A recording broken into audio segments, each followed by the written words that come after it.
من يومين لقيت محمد زميلي في الشغل بيسألني إن كنت هروح فرح فهد ولا لأ. كان رد عليه إن أكيد رايح عشان ده زميلي في الشغل وما ينفعش إن محضرش الفرح. بس كان رد محمد عليا إن هو نفسه هو كمان يحضر الفرح، بس المشكلة معاه وهو راجع بالليل مش هيلاقي مواصلات، ومحمد طبعا مش من نفس البلد وأنا عايش في بيت لوحدي. قلت له عادي نحضر الفرح وتيجي تبات عندي وما تشغلش بالك. ولما جه اليوم بتاع الفرح خلصنا شغلنا ورجعت انا ومحمد على البيت عندي، لبسنا وجهزنا نفسنا عشان نروح الفرح، ووصلنا الفرح وسلمنا على العريس وقعدت انا ومحمد على ترابيزه لوحدنا. بعدها لقيت محمد بيطلع حشيش من علبه السجاير وبيعزم عليا، بس انا مش بشرب حاجه من دي، بس لقيت محمد مصمم ان انا اشرب معاه وان احنا في فرح وعادي يعني، وابتديت فعلا ان انا اشرب معاه.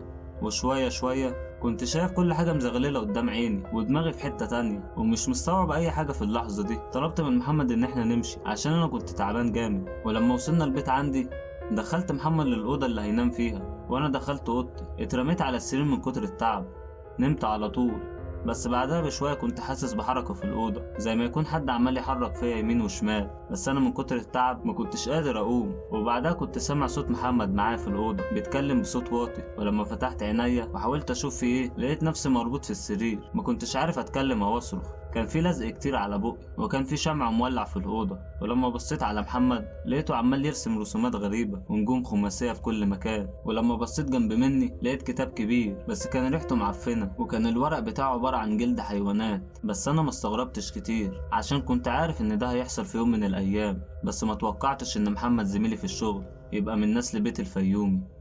أنا خوف ودي قناة بوابة للعالم الآخر، والنهاردة أنا جايب لكم قصتين أجمد من بعض، عشان كده عايزك تلبس سماعات وتركز كويس جدا. بس قبل ما نبدأ ياريت نصلي على النبي ويلا بينا.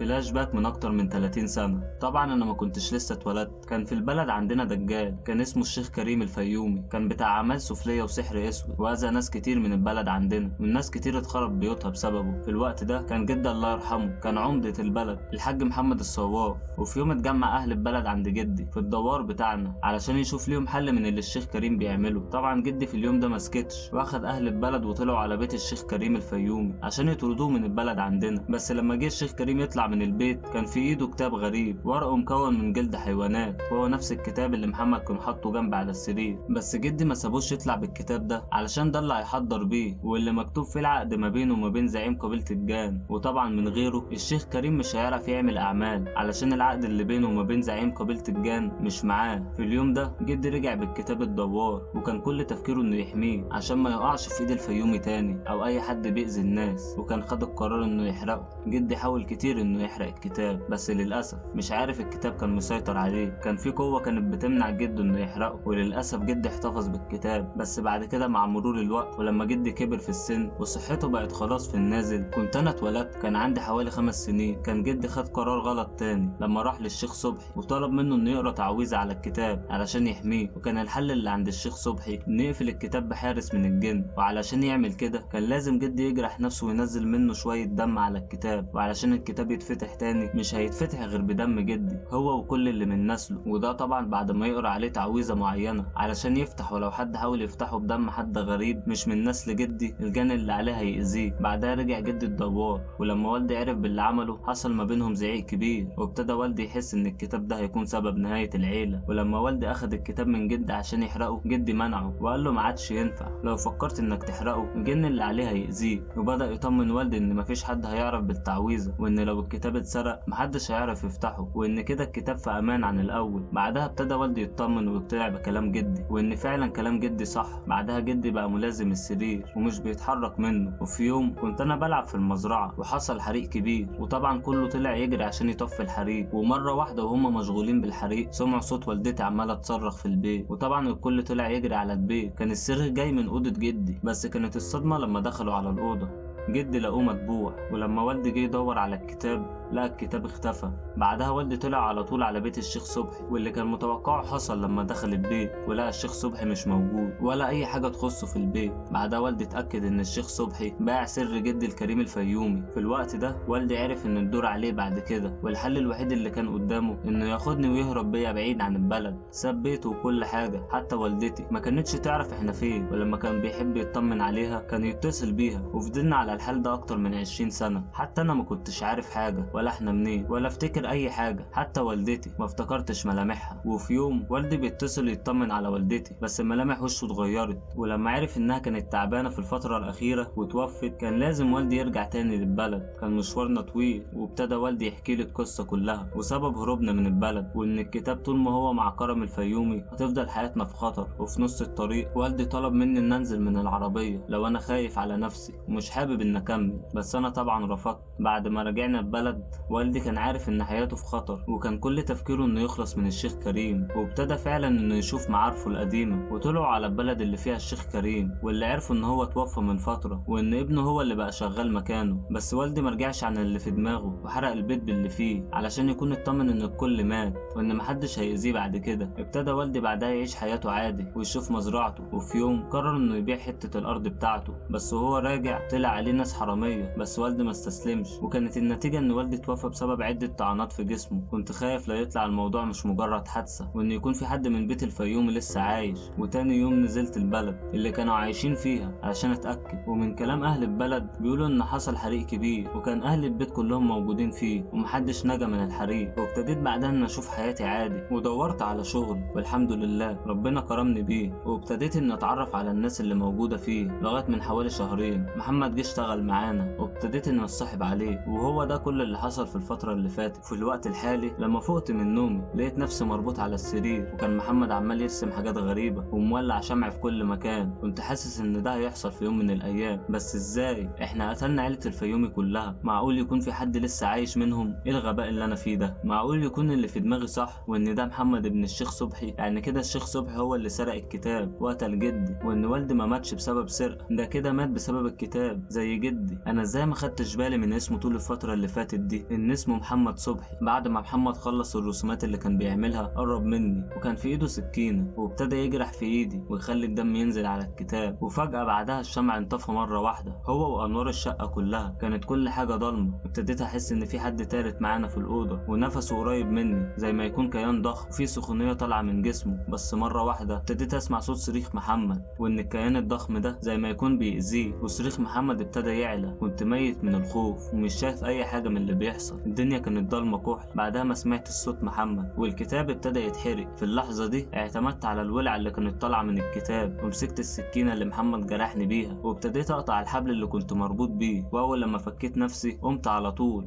علشان اشغل النور. كان جسم محمد مشقوق لنصين، ولون جسمه متغير للون الاسود، والكتاب اتحرق واختفى. وده حصل عشان محمد نزل على الكتاب دم حد غريب.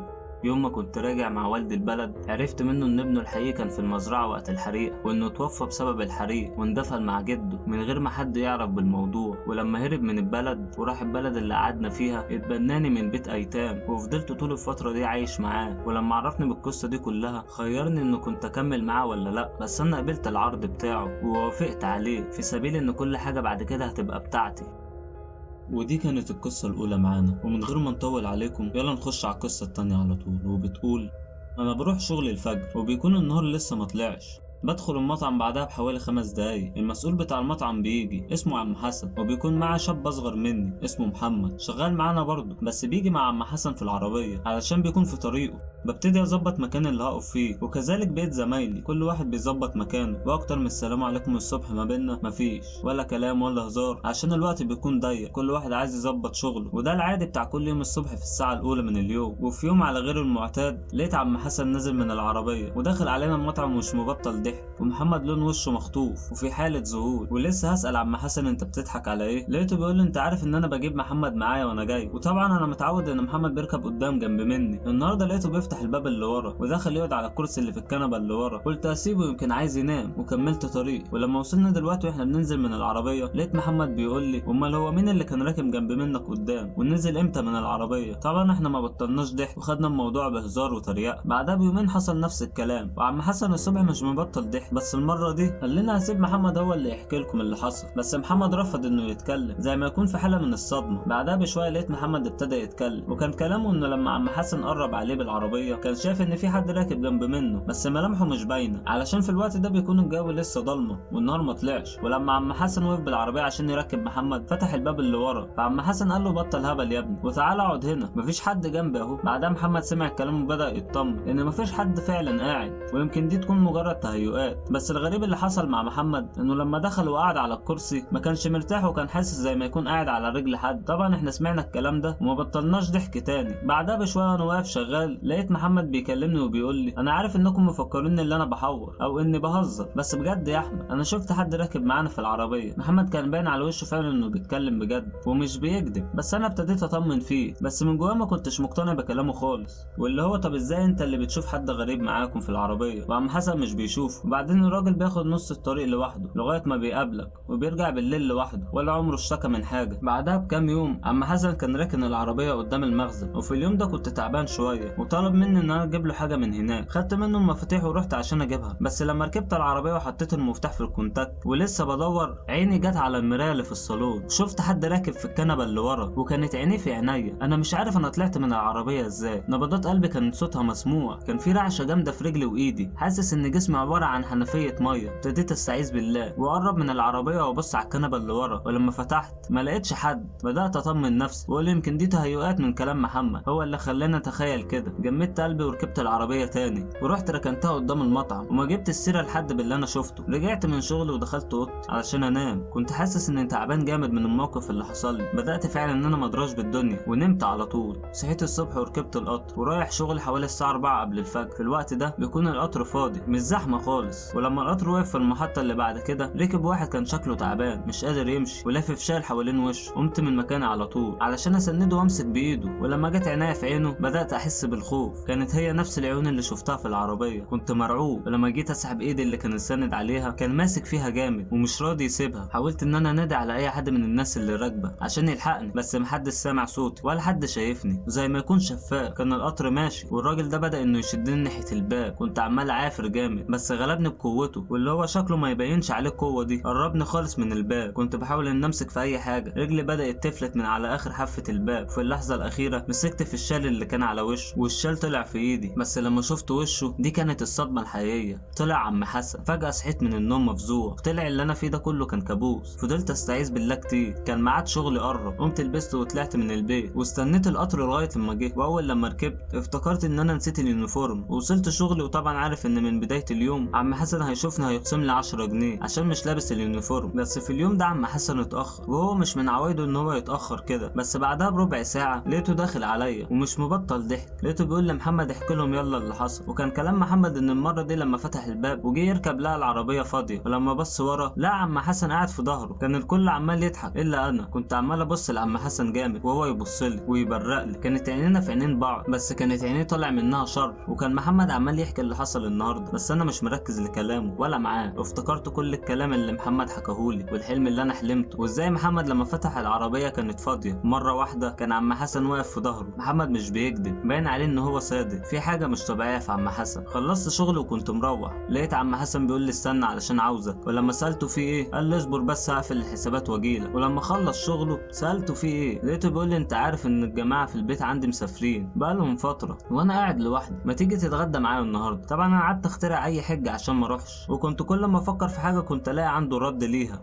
كنت خايف ان اروح معاه بس ما كنتش عارف اهرب منه. وفجأة لقيت نفسي قدام امر الواقع وبركب معاه العربية. كان طول الطريق ساكت ومش بيتكلم. وصلنا البيت ودخلنا الشقة. اول لما تدخل فيه على اليمين اوضتين، واحدة بابها مقفول والتانية كانت مفتوحة، وكان في على الشمال اوضة كمان في جنبها طرقة زي ممر كده. تقريبا هنا المطبخ. كان في ريحة مش كويسة في الشقة وشكلها كده بقالها فترة. الشبابيك بتاعتها ما اتفتحتش ولا اتهوت، كانت كاتمة جدا. قعدت في الصالة ولقيت عم حسن بيقول لي زي ما انت قاعد هنا وانا 10 دقايق اكون جهزت الاكل. ولما طلبت ان انا اساعده ورفض وقال لي زي ما انت قاعد، ومشي ناحيه الاوضه اللي على الشمال. طلعت التليفون بتاعه وقلت اسلي نفسي شويه لغايه لما يخلص الغدا، وقلت سامع صوت حد بينادي، قلت يمكن عم حسن، بس الصوت تحسه جاي من بعيد مش من ناحيه ما عم حسن مشي كده. ما كنتش عارف بصراحه. قمت من مكاني وابتديت ان انا اتبع الصوت، وفضلت ماشي ورا الصوت لغايه لما لقيت نفسي واقف قدام الاوضه اللي على اليمين اللي كان بابها مقفول. فتحت الباب وشفت منظر بشع، كنت حاسس انه هيغمى عليا. شفت واحد مربوط بسلاسل حديد في السرير زي ما يكون جسمه محروق كله او جلده متشال من عليه، وكان بينادي عليا باسمي. بس خوفي زاد اكتر لما لقيته بيقول لي انا عمك حسن، وناولني الكتاب اللي هناك ده، وبيحرك راسه ناحيه التسريحه، واهرب على طول من هنا، اللي بره ده مش انا. كنت مرعوب وكان كل تفكيري ان اهرب بسرعه من البيت، حتى ما فكرتش ان اديله الكتاب عشان الحق اهرب. طلعت من الاوضه على طول، وانا في الصاله لقيت اللي شبه عم حسن ده واقف قدامي، كان باين عليه الغضب جامد، وقال لي بنبره صوت غليظه انت ايه اللي خلاك تفتح الاوضه دي؟ انا ما كنتش ناوي اني اذيك، بس انت كده ما ينفعش انك تطلع من هنا. قمت زقه على طول بعيد عني، وجريت ناحيه باب الشقه على طول وفتحته، بس طلعت في وسط ارض شكلها غريب زي صحراء. الهواء كان شديد، الاضاءه فيها كانت ضعيفه، كنت حاسس ان في زي ازاز او حاجه حديد تحت رجلي بدوس عليها، بس لما دققت فيها لقيتها جماجم وعض. مره واحده حصل حاجه غريبه، لقيت السما بتمطر، بس مش مطر عاديه، دي كانت بتمطر عظم وجماجم. كنت عمال اجري ومش لاقي مكان اتدارى فيه، كان في نزيف عمال ينزل من كل حته في جسمي بسبب العظم اللي كان بينزل عليها. كنت حاسس ان دي النهايه بتاعتي وان هموت في المكان ده. بس مره واحده السما بطلت تمطر، وبدات اشوف نور جاي من بعيد، بس النور كان احمر عمال يقرب عليا. كان كل ما يقرب كنت بحس بدرجه حراره المكان بتزيد، لغايه لما قرب مني خالص وشفت منظره. شفت ابشع منظر في حياتي، لا شفت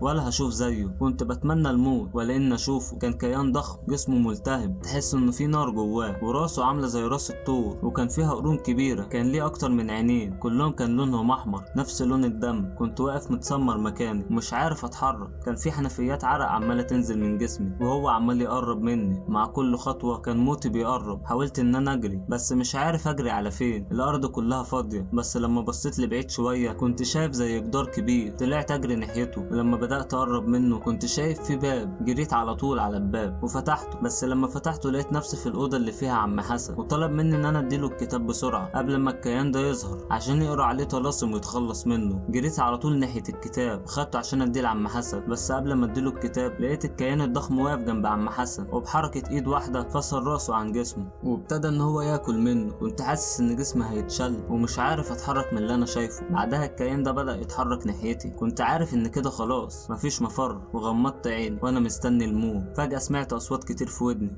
يا ابني يا احمد يا احمد انت نمت وانت واقف؟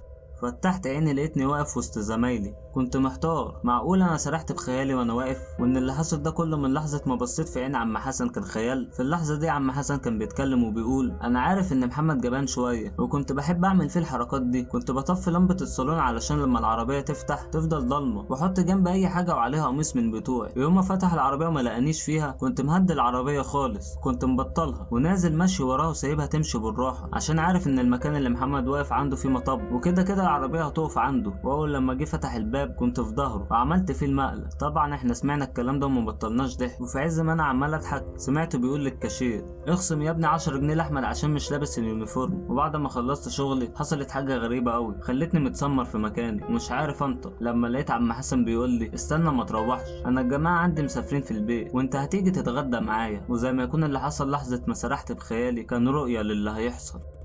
وبكده تكون انتهت قصة النهاردة. أرجو إنها تكون عجبتكم، ولو حد حصل معاه موقف غريب أو كان ليه تجارب مع العالم الآخر ممكن يكتبها في كومنت عشان نوي بإذن الله ابتدي سلسلة قصص المتابعين، وده طبعا معتمد عليكم انتوا. وقبل ما انهي الحلقة أحب أقول لكم كلمتين مرضتش أقولها لكم في المقدمة عشان ما أطولش عليك يا عزيزي المشاهد. دعمك باشتراك أو لايك أو كومنت مهم جدا عشان بيحسسني بالأمل وبيخليني أستمر. فأرجو إن لو الفيديو عجبك سيب بصمتك قبل ما تمشي وعرفني، ولو ما عجبكش مش مهم، لا بهزر، اكتب في كومنت السبب عشان اطور من نفسي. ويا رب اكون خفيف على قلبكم، وسلام.